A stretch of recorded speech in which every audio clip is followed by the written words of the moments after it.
Yasaba Adom na was here try and come on so one me say ma me na say what the brace on ye kasa wo Badwam on Adom TV. Medical catch was on 1st of August privilege say be din komo bi here Ghana for do na yepa. I'm sure say by the close of the program no na enyina ya tia se de ntia san komo we eba so. It's a birthday dedication a free aliscopi or they call Honorable Ruth Adjei Regional Women's Organizer. Into the end, they be the traits and the core values of a Ghanaian. The SSO exhibit into Kaihunu say you need to be patriotic, you need to love your country, you need to be truthful, and you need to be honest. So help me God. Now I said the baby our Fibiana a subset of Ghana Nashim say I am a proud Ahafonian. Into the idea and Munyamne can konim puntu beba Hafobiano. I fully support that under the able leadership of George Boachi, our regional minister, supported by the lieutenants, Frida Prempe, Collins Dowda, Eric Opoku, Dr. Benjamin, Ira Bobi, Deputy Youth and Sports, and Afi Ira Bano, so Executive North Mashibigeni, Munina Mobile Mumodin of Ayabruni Venture Capital, Agama, CEO. Became United and Mpensenpensenmu. Let's continue to raise the flag of Ahafo extremely high, especially our homecoming summit. December. Ahafo homecoming summit in December is a big opportunity for Ahafo manina yawa kontum sibishia ewa Ahafo, and then we break bread, and then we have a focus. It is essential a day bread. Inti Shenanso na Bibi and Timinko Kama and Famao. Why a crowd is on bidding common so dear, make a director of passports, and they only any between Como. In fact, our supervisor, one of Ghana's controversial institutions, and how he's managing it, he's going to tell us. In fact, they two also. Lots of people had more questions about. These questions, the B has been with us for all these years. Ye nobody be that, but them say no ye no shadan ko ento asum. Ebinim so asesa, ebinim so sesa, ebinim so eko echi more. And ebinim so on ma sa Ghana for yes but eni nyina so. They be yes director of passport no. Wasesa passport ni na eguni dem. And on Kwame Obeng, the director of passport, as I say, it is uncommon. Yes, no. Don't do another basis. It be clarify. Now, what to work council? Because me say why a crowd there. Here, Louis Kwame Obeng, Ghana passport na no na ye paying pa director or that no. Here, my watch na me was a short notice, and so what ba say only yen ABD san come. Adwam boko. Yami Adom. Bugu su sise nyoma. You so your boy home there. Bibia na mne kwa so juma phone supportive. E come show almost support here pa na mama so me san ka se you can Ghana passport em say institution na ehwa no no sem so foreign affairs omuna passport na show mase onumnyamfo ma Michelle ayikobutwe eshem on the dano. Inti ya passport ga hunsem so a sa adwuma yi koi edimu akotre. Good. Hye bia no omo na hye. Good. Inti mi gina ha me ba ha na mi gina sa ministry na nemu. Na eni Ghana for ebedi sa nkomo. Specifically passport office dey na moye. Said the wakan. Passport office Brunei department ya share Ministry of Foreign Affairs and Regional Integration ase na ban hihye mu no em so man bia no akwantu nkrata ya passport no hu hia the Ghana bai so no ya independence no establish Ministry of Foreign Affairs and Regional Integration any a passport a share sa inti ministry no so no at passport office ye dey any say ye issue passport ya kontu nkrata e magana ni bia opese utukwan okay so me Kwabna Sante Ghana ni this year mini passport kwan be na me fa so amesa beka bi sisi no yen hihye ya abaya ye no ene se wo ye Ghana ni bia na se opese unya kwantu nkrata no a na wo ye ne se obekwa akopɛ birth certificate I friend no awo nkrata no na unya birth certificate na ukɔ internet so abaya de hihye bia ba asese no ye Ghana ni na se open passport a ombre se the first na obre no nti uko internet no so ukɔ a obe open account ewo ho na watua ne wo se utua na wia form no a wo hia no ebeba ama wato nti unya form na wo de information hia no aguso nti wo fill form no wia na wa print into print form na wo de sa awon krata na ye birth certificate na ka ho na wo de aba passport office okay as you say no me no ka say no o ma he ye wo application centers ahodo edu biensa o ma yin ba bia na o ma mu ba bia first na nka wo hia passport a this e wo free nkura ba bia wo ho e bank crime ebe sala ya za bra sana du baby kura na enu so na za akọ sese no na ministry a mame ehela kobotwe dano no daroma e den hihye egu ho a sese no e biebie o mai mu ye 13 application centers a ukọ online no a uchusu de ben wo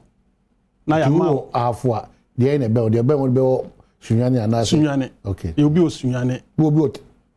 techima so inyanko techima the techima for no the bono ne ahafo ene bono eat for nyina no omo basu ye basu nyane okay good nti no em say ma me ncheche mu kakra ukaya nche bia no na ye wo bono nyina na ye one region brafo nti brafo no sunyane ene capital nti no regional centers no ye biebie no capitals no nti sunyane so woni de okay e cover bono ene ahafo nyina nti omba ho okay na chese ukwa appointment ni do a your officers ho no we go through all this process me hwe nim say nothing and am say beka me krata hse we your passport I dey am say ma go through process am qualify share wo ho no say em say ukọ online na your applications you mu ahodo mienu your ne a friend regular application no and your one a friend no expedited application and intent open intent na ye ubi bia wie e application center ha ni ama obibi ti se krata edi adanse se ampa waba aba be apply for passport so no ni akase be check it into say regular application na ye ma na aduenu me baako se sa ebre so aba be check it na say express no so ye ma na du se bra be check na ma he no kwase me wo mu ni se and niema pi da kwan ye fa so se it me issue passport no ntem a ejina niema bibre so na edru ba bi a it me issue e de maw 10 days e bi wo kra mpo na enu 10 days no sanso na regular no se du ba bi a enu 21 no ne de amaw anso du ba bi a itimi che na ne che ne se ibo ha data now the mine because who apply for passport and yet passport in yet krata bia o ya na the amount process no edoso na ye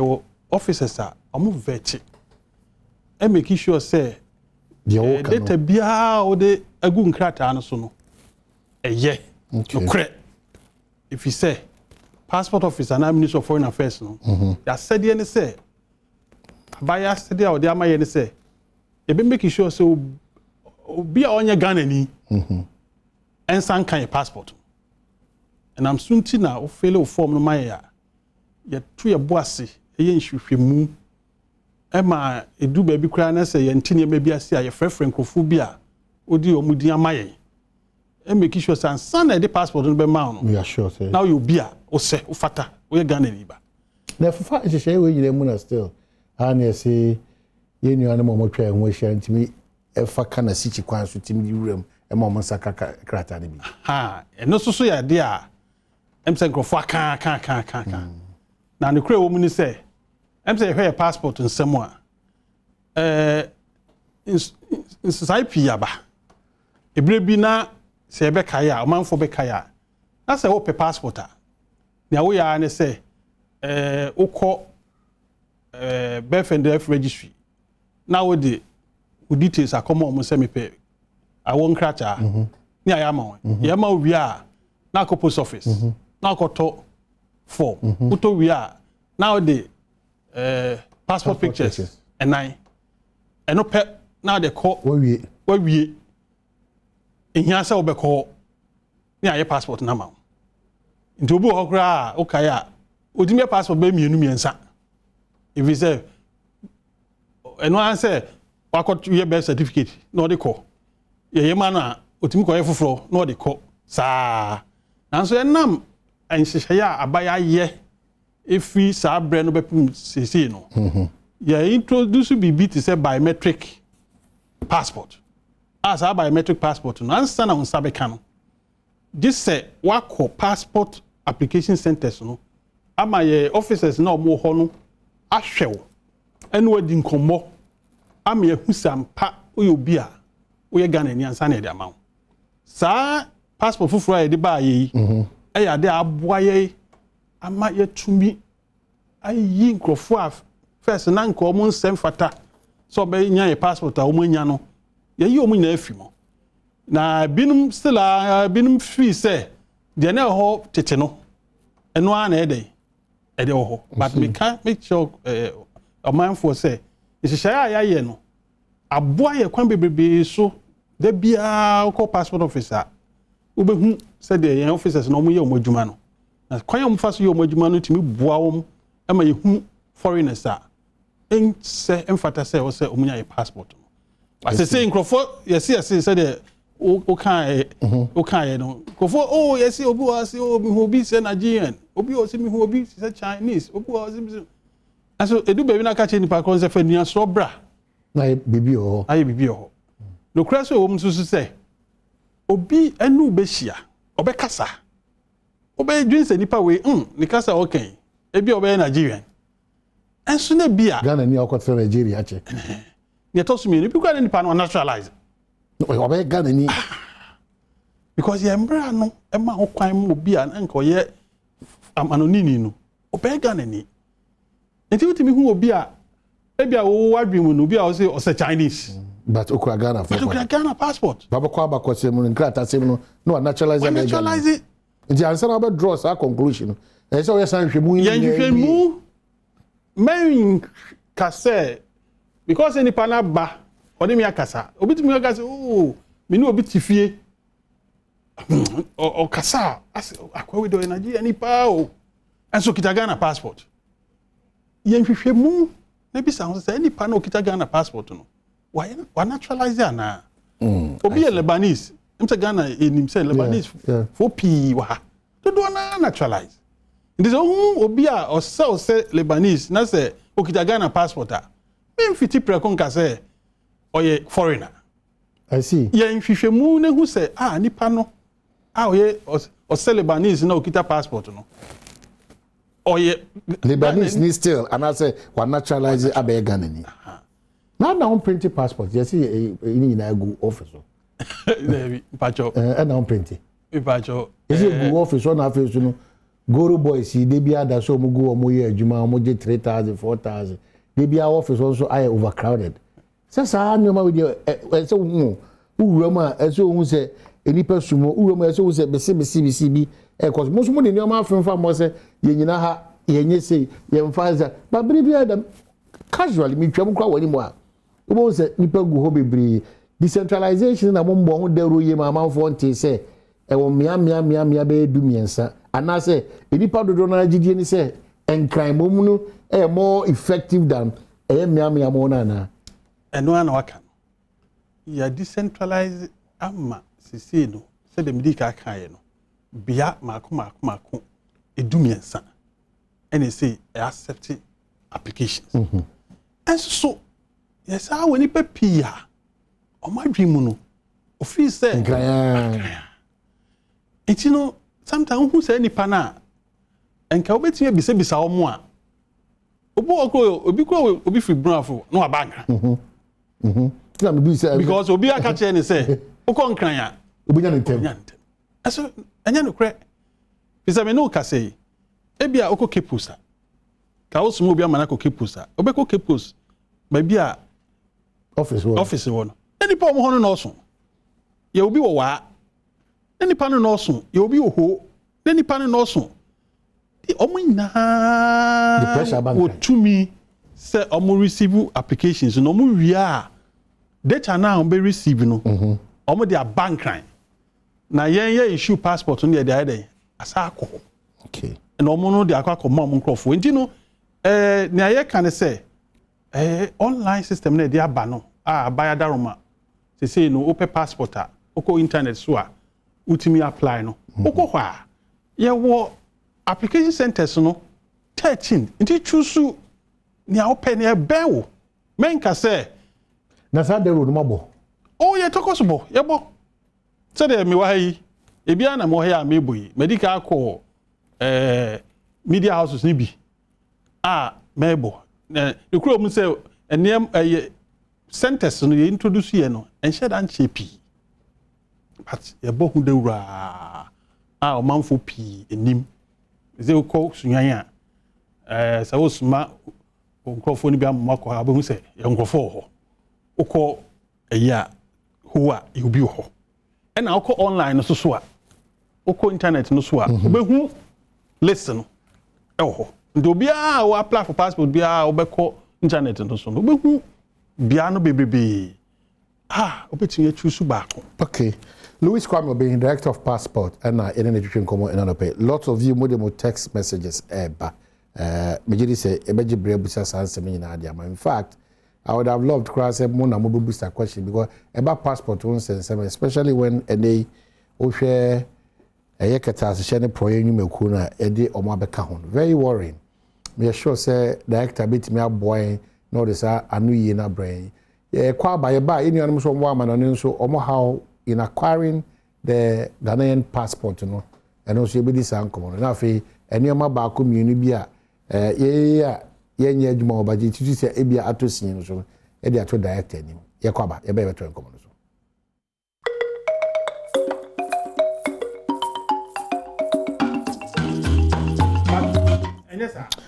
All right, so Yasaba Mikao say a paying pa passport adwumako no era Louis Kwame Obeng ane ene twetwe enkomo mumu dodo na de ensem dodo na eba era mebusa ese wo preferential treatment ma dedi kan wo ojitum say Goro boys that so operate o ma he enkofo ka say Goro boys operate but yen wo passport office there na e kan say so wo pese unya passport unhia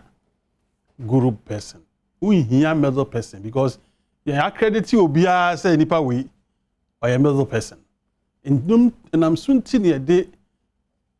online system na ba because online system na aba no abase de be ya Ghana ni be bia o pe passport baby obia no betun ai apply first no na ebia wo kuma wo sunyanya kura bia se o pe passport untumi entu kwan mankran into si o mi probi na nipa na ai waba no ba be submit ya mame ntino utwa picture utọ phone wi na da manipa no na nipa no dia bankran na obedi akiri e ready na dia bro ene di Goro business no bae ntino nkofo pii o ha obo okra nkran onim ha oba ha ohun ba bi a passport office wo sabre kran de na passport office nkofo pii ni immigration office na nkofo de ko ntino ye nkofo bi a omode ye omo adwuma ebre bi atwam no omode any say why contractors but officially passport office recognize Kwabena Santi and group company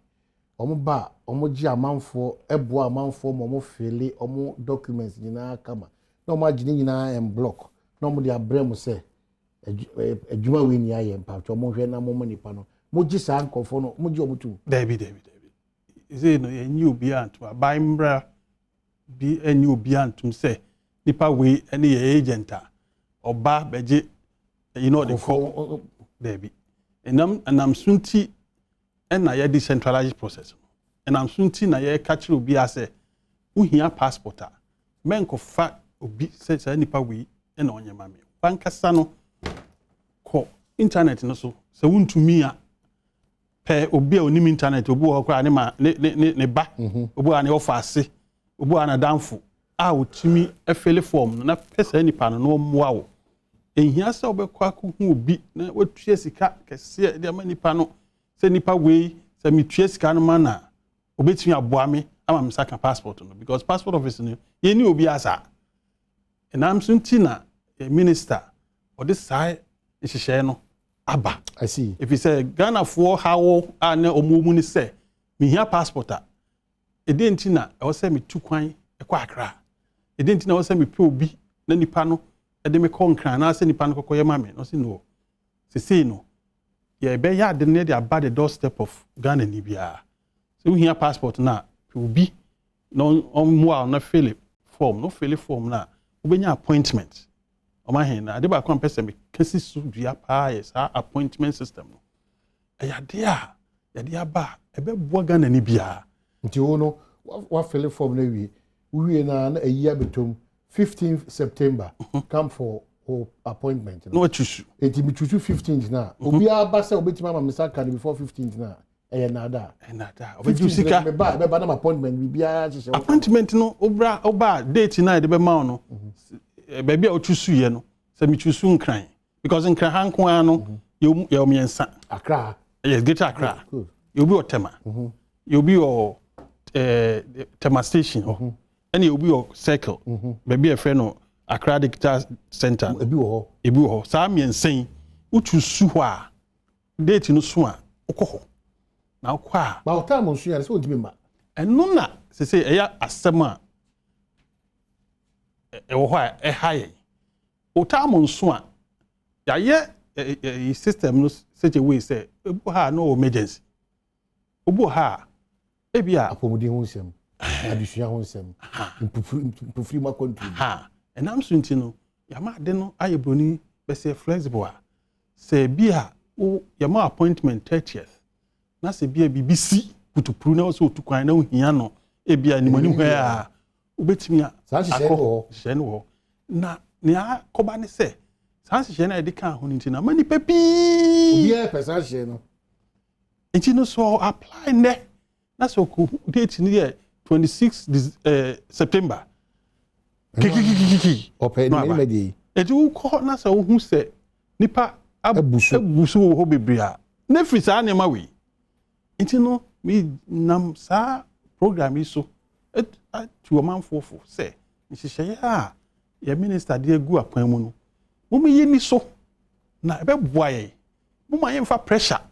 and to yes the passport office so he say moye uko application centers na go for gopi ubisa odo ukwa bisa o mo say mo amugu hayi mu do say na appointment there we say be because any appointment wo house oh mi tu kwan ochina wo mi tu kwan ena akoba ne sa de to so mienu so say go for pi enta check your passport who say passport na expire obo ha the passport baby da kra ye issue man no baby da no da obekwa akọ pen passport na chi akwan na da odu kwan afọ obekwa akọ he say passport na to jina ko so waji nti no hu ye na the banitim the dika banitim say why na menya na mana apply for passport amame as obi say no obi say oh papa bi oti circle papa bi oti ha no afre no papa ya o frɛ no iso no onya hu say what that situation mu ana dey o de bi ka ho aju sika afi obebu no aju sika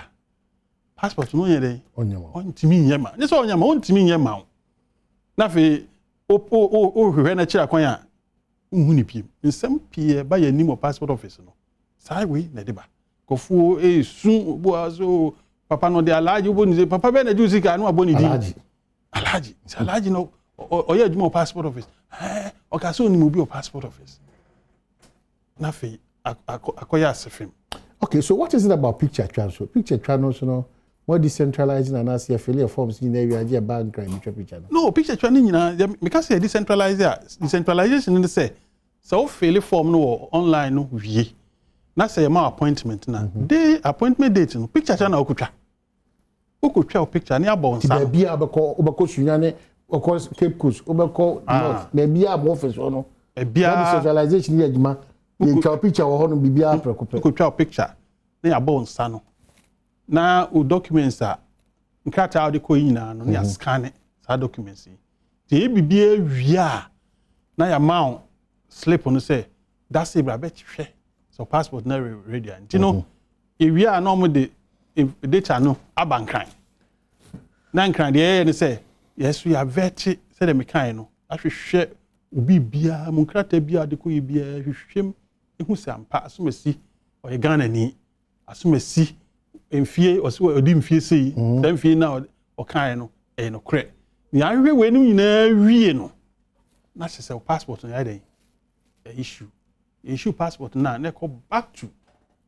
application center na why dey akwakoje intino nhihye no sa na etie na wo hwa me akra me ka bi na no be bosumi miensa na enan na enum na ensia emu baako fa che me minkai na na ede na mo yetina hwa ma passport e bush short na ede ne yetete shortage ne se do fancy na yesi omo we de bia ada ne yeti ba short okwa yeti twan what is happening they see free we mu e ba we mu page 44 where you say the empire na see wo sa shortage no man the woman say ampa say nya shortage na no kure woman say passport no yam print in Ghana e bookless no na ye wo akwan a ye de nam so a ye de order ye bookless no yan hihye mu no your quantity of bookless a bebia no ye keep I did issue passport Ghana for. Now COVID-19 no buy no. You nim say COVID na affect in my copy brain no. One or print your passport booklet no. So no so you affected. Into no time one a drew say they say obi share that na otina ho say hwe na shortage bar na gidi bi. Time no soon yes say your order na your order no. A delay and chi and a shortage no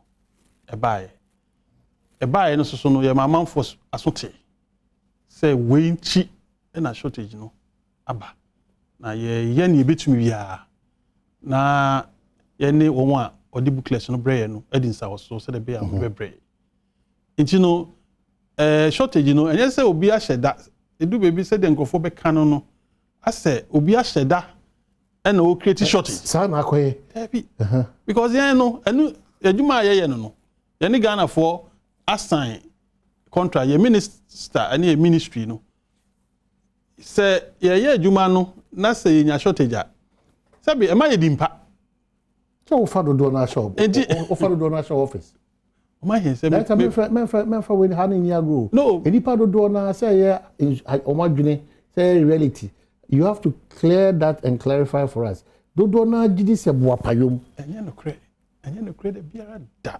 Say me ametiwe me the passport be share me office. If you say me juma ne say me issue passport de Ghana ni. They see they Ghana ni apply for passport. Na passport no wo ho. Na me the passport be share me office say me fama. Intimi yesa. Na me minister da me sa no me sure say me di 5 minutes crowd. Say a short one mo didi. Dabi oh they why mama cheche assembly and say yes di nkomo okwan so ye nya official ye nim de ekoso no sa nkomo na medi chill who say I was saying who say passport office no ye ni ye share ministry ase ye share minister ase na minister de bia na ni hwe ye ni ekoso ho bia na hwe ye fi say enema nkoyi a sabi adidimbo ne ye den eba and the boni so ba no nti obi eni ho a obehwe se director passport and also be your passport office or the books be see na Ghana for pa on fa mom if you say obeso nya sika wo enye sakra nem say senkofo bi sa ene na ya de a enye no kre misconception nkofo wo na no problem say bookless no ye wo emra edidam so edi order bookless no your procurement act edi order bookless no ye de ba ene ye kwan ye fa so distribute bookless no nti no nipa ba ko bia entimi nka say bookless me de kwa kwhye me dem me say oba me office kra na bookless no eni me office ye kwan ye fa so a edi bookless no ye kofa bookless no de ba ene ye wo offices a omo hweso a omo make sure say bookless no san o say sa akwaje foforo nti no enhyehyɛ no wo ho na enhyehyɛ no wo ho no ma me kwan say me ankasa no me kwa me the bookless ba be share me office and me dem na ma issue bookless no and me minister and me ministry so omo hwe so no omo man ho kwan say yen the bookless no be den e be sie na nkrofo pa yes yen issue mo okay ye the pesca and I mean ka say back so nche on say sa online system we abey am say abai ye bo abai ba so yi ade ba ko a e de abai ye pa ne say no o koje passport a untue sika o passport office untue bibia online hey ba ho for it's mobile money ba ho be fam ho no so a movement here adwuma no it na make cheche mu say movement here adwuma dim say we dey untue sika nti me ma manfo aswate say ye ntue sika o passport office okay ye ntue sika o passport application center sika no utua o online a asan utua sika ni bi o dey bia ho bra ba hwen krata mu info yinka absolutely nti so bi ba ya so na din ana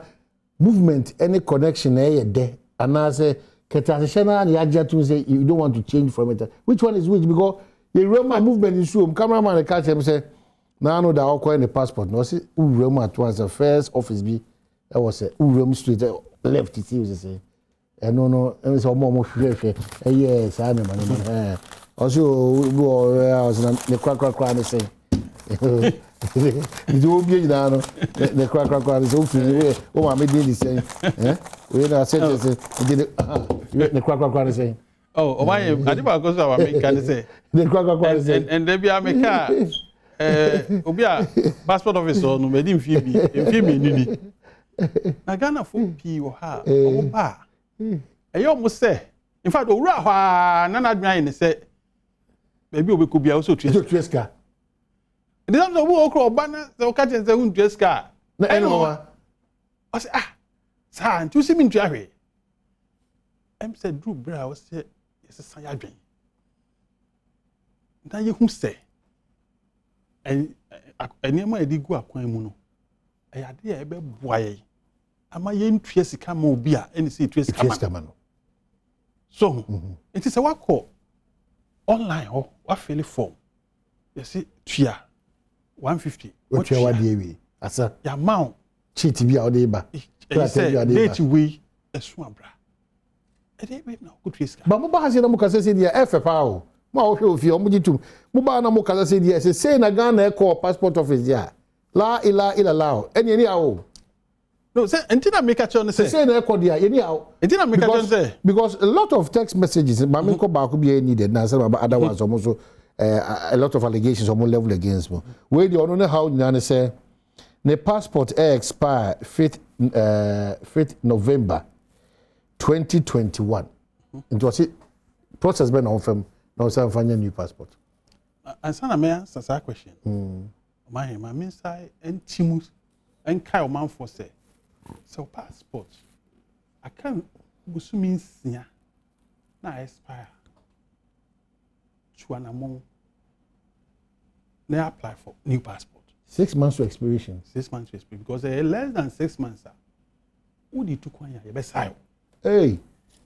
and no anyway the order any at this one sometimes a die so we say nipa pi bu how do airport yes I know yes I o ka busumi nsia yes I o passport in less than 6 months obu how call embassy so ko apply for visa na SU passport no less than 6 months na assign Nti no the pressure man nipa no tikiti na nipa na ba passport of to afre wo kro to me for free airport. Se mo ye me den. Say me flight no kene na me ko. Na say when ato me nti ade me ahye ochina. No chana ade me ahye me no. Director passport. Me hia ne ya. Wo cheche no kra nipa no pese otie. O si David director em say won temase. The American say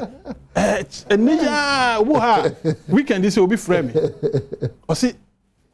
o hia passport. Onya kra anko online anko apply o. O si also to kwan ne anadwi. Nti o we hia passport. Nti o frame me kwasi ada na me che ne say go through the process. Go through the process. So that you ever see a consider. I say David am say won tiase. Me see adwada me tu kwan. Na wo say me nya me passport e tu kwan. Na say ye nyina ra e be di emra no so. Na wo te ho na wonim say wetin ye tu kwan anytime. Wo ye student. Wo ye worker. De wo ye bia my passport. So me when it's a very good educational. 6 months to expiration. Yes. It's my passport. No be okra na the woman say or valid visa on the passport no. Nti no on hwe on the visa na. So say be also him so officer passport na embassy ni who say passport na visa ni bom. It is true. Well, by usuru na the passport na expire. But what you kwan no. Ye kwaba, ye ba. Meaning say if you are able to tell us the number of Ghanaians omo passport as we speak this number this morning. Nti me enkomra ye ba boy kakra and a lot of questions so aba. Ye kwaba ye ba beto akọ so.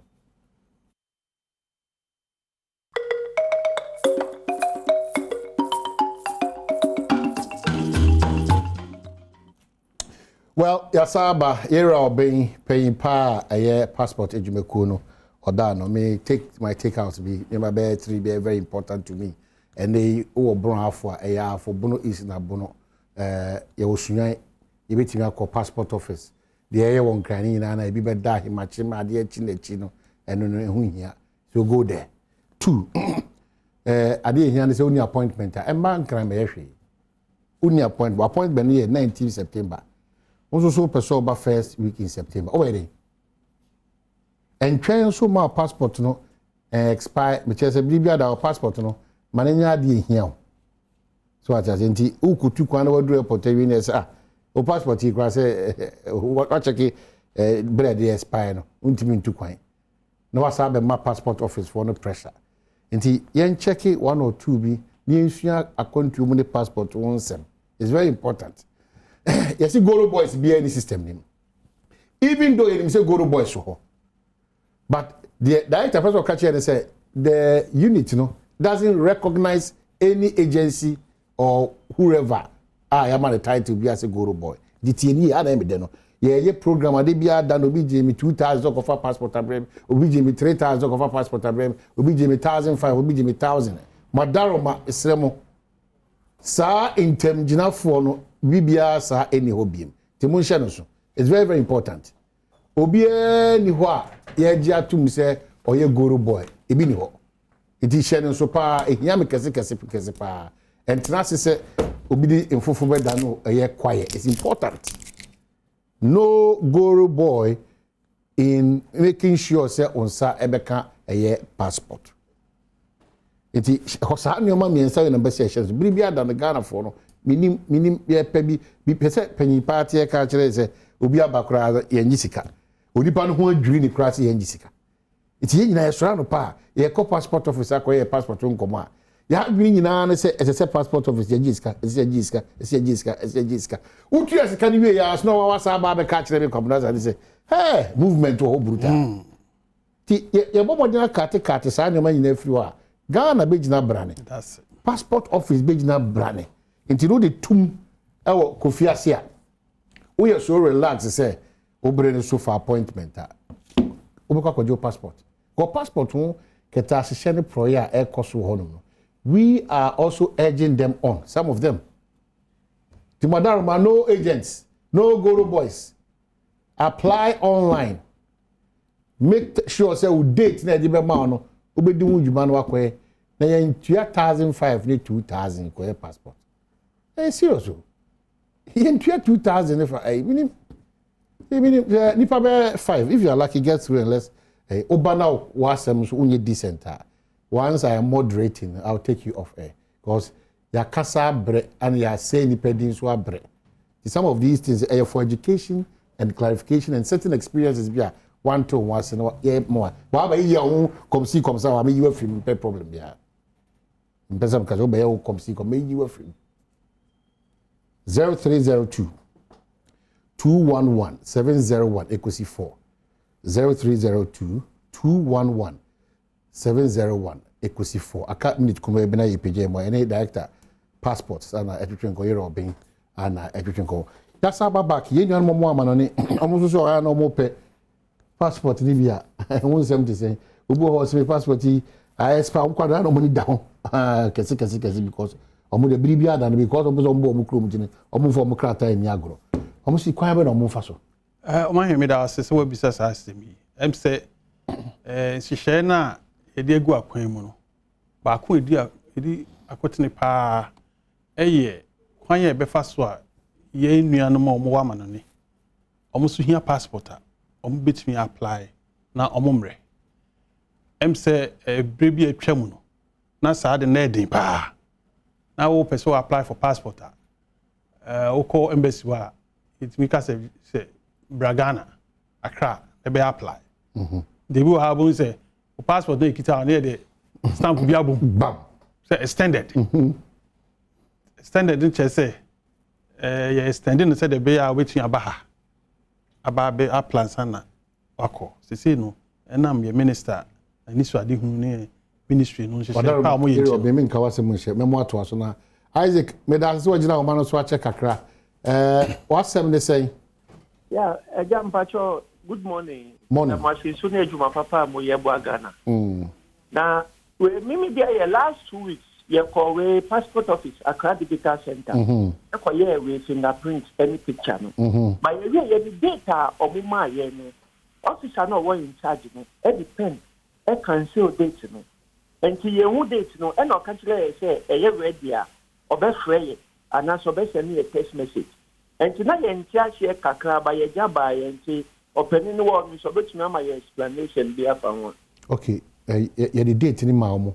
Ye me yemfa ye no kunwie ni enyi wi ano. We the date man na officer no utie na se sa na tie o so cancel date no. O so ready oba be catch no. Okay, so Enoch my yemfa we because of a break Enoch matching. Enoch matching. Hello Enoch. Okay, so Enoch my be fa free ni back still but yenko we so mako Accra Digital mako eye we fingerprint we afi de ade ne buy date na nkasa no wo twem. Okay, ima oni ade utwa to ima matching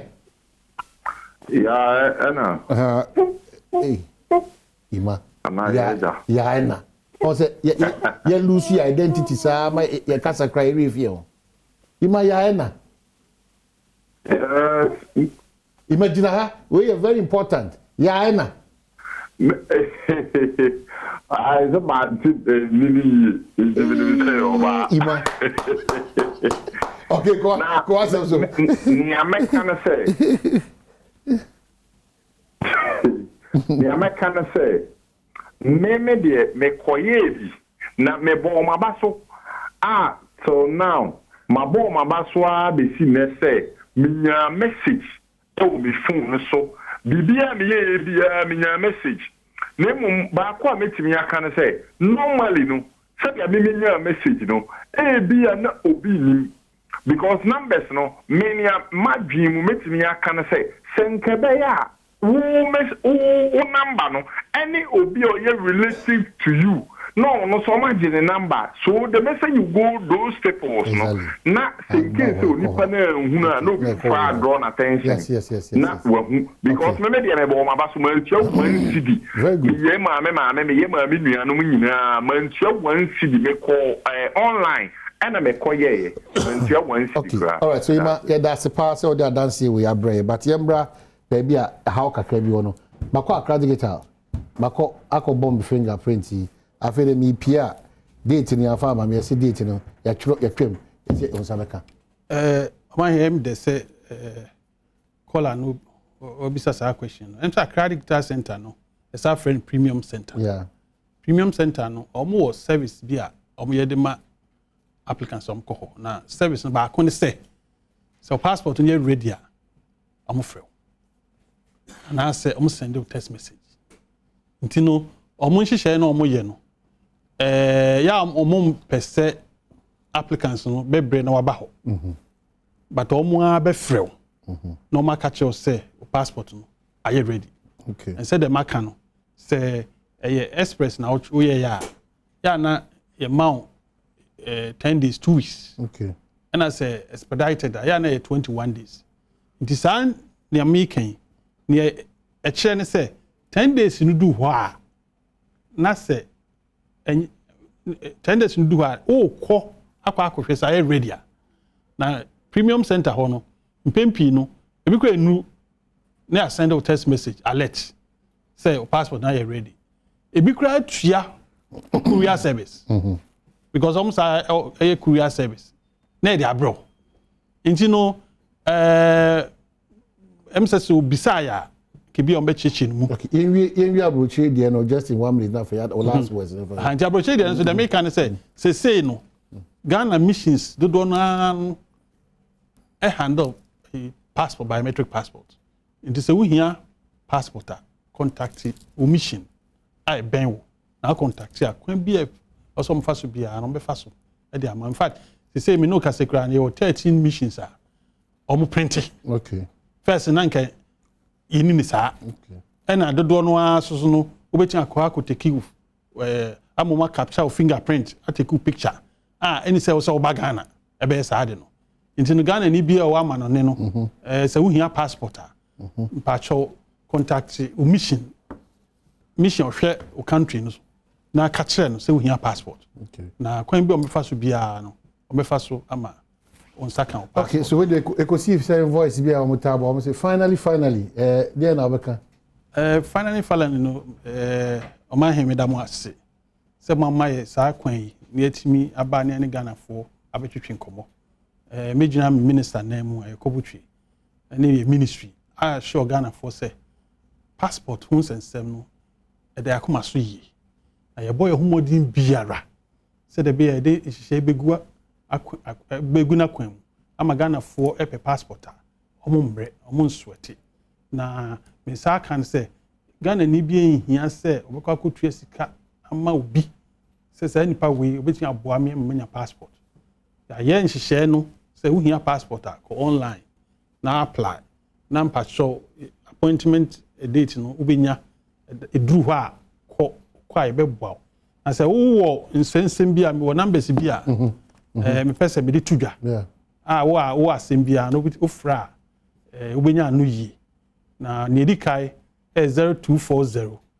913 284 0240 913 284 ne tosu mienu 0240 793 072 0240 793 072 itwato 0302 738 473 sa helplines yi ye ministry or your client service unit omo de ne say won bibi hawadwen bibi chewadwen a ofra ombe fa no ma yiwa no ma cheche okay me das